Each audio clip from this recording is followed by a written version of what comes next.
사무엘상 30장 7절에서 15절 말씀 봉독합니다.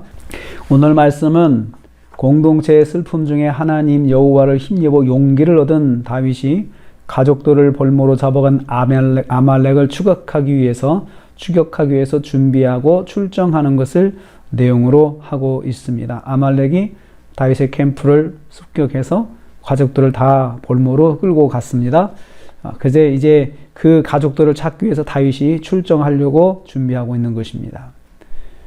먼저 제사장과 함께 여호와께 물었습니다. 7절 말씀 보면 다윗은 제사장 아비아달을 불러 함께 여호와께 물었습니다.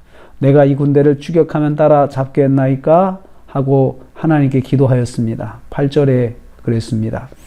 하나님께서 즉각 응답하셨습니다. 그를 쫓아가라. 내가 반드시 따라잡고 도로 찾으리라고 말씀해 주셨습니다. 모두가 가족을 볼모로 잡힌 가운데 감정이 격해져서 우선 행동에 나설 수 있었습니다. 감정이 먼저 앞섰잖아요. 그래서 빨리 쫓아가자고 그러면서 빨리빨리 하자고 사람들이 독촉을 했을 것입니다. 아마 다윗도 그런 마음이 있었을 것입니다. 그래서 사람들은 하나님께 묻는 것이 우선 급한 것이 아닐 수 있었습니다. 기도하기보다도 빨리 행동에 옮기고 싶었던 거죠. 그런데 다윗은 그래도 우선 하나님께 구하여 허락을 받았습니다. 우리는 이를 통해서 깨닫습니다. 자신의 상황 때문에 감정적으로 행동하지 않고 먼저 하나님께 기도하는 것을 놓지 말아야 한다는 것입니다. 두 번째로 다윗은 작전을 실행합니다. 9절 10절 말씀입니다. 다윗은 600명의 사람을 이끌고 즉각 출발하였습니다. 하나님께서 응답을 해주셨는데 이제 지체할 일이 없는 것입니다. 그와 함께하는 모든 군사들을 데리고 갔습니다. 그리고 군대를 둘러 나누었습니다. 피곤하여 몸 상태가 좋지 않은 200명은 후진에 남겨두었습니다. 추격의 속도를 내기 위해서입니다. 그리고 400명만 거느리고 강을 건너 추격하였습니다. 그렇게 되면 속도는 낼 수 있지만 인원이 부족해서 불리할 수도 있지 않겠습니까? 그럼에도 불구하고 다윗은 최소의 인원으로 추격하는 방식을 선택하였습니다. 자신이 할 수 있는 최선을 다하고 있는 것입니다. 우리는 이를 통해서 깨닫습니다. 결과는 하나님께 맡기고 자신이 할 수 있는 최선을 다해야 한다. 우리가 하나님께 응답받았다고 그냥 아무렇게나 하면 되는 것이 아니고 자신이 할 수 있는 최선을 다해야 한다는 것입니다. 세 번째로 다윗을 돕는 사람을 만날 수 있었습니다.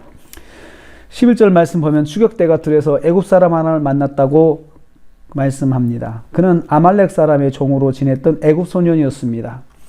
소년은 병들어 서약해지자 주인에게 버림받고 광야를 방황하다가 다윗을 만나게 된 것입니다. 13절입니다. 그는 사흘 동안 물과 음식을 먹지 못해 거의 죽을 지경이 되었습니다. 12절입니다. 그러다가 다윗 일행을 만나서 생명을 구원받게 된 것입니다. 그런데 더 놀라운 사실은 14절 말씀에 보면요, 이 소년은 얼마 전 다윗 캠프를 약탈한 아말렉 진영에 속해 있었다는 것입니다. 그 사실을 들은 다윗은 이 소년에게 자신을 아말렉 군대 캠프로 인도해 줄 수 있는지 요청하였습니다.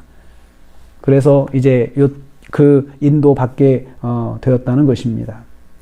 다윗에게 꼭 필요한 사람을 만난 것입니다. 하나님께서 사람을 통해서 다윗에게 역사하고 계신 것입니다. 우리 이를 통해서 깨닫습니다. 하나님은 사람을 통해서 역사하신다는 거죠. 오늘도 우리가 하루를 시작합니다. 오늘 하루 가운데 다윗이 참 잘한 게 있습니다. 오늘 말씀 가운데 먼저 하나님께 허락받고 행동했다는 것이죠. 그럴 때 하나님께서는 사람을 통해서 역사해 주셨고 또 다윗은 허락받은 만큼 최선을 다해서 자기 할 수 있는 최선으로 하나님의 뜻을 실행하려고 노력을 했습니다. 오늘 우리 하루를 살면서 여러분 우리도 하나님께 허락받고 행동하는 그런 모습이 되기를 원합니다. 어떤 일을 하기 전에 결정하기 전에 하나님께 허락받는 습관을 가지기를 원합니다. 그래서 오늘도 하나님을 기쁘시게 하고 하나님 뜻에 순종해서 정말 하나님께서 인도하시는 그 인도의 은혜가 있으시기를 주님의 이름으로 축복합니다. 기도하겠습니다. 하나님 감사합니다.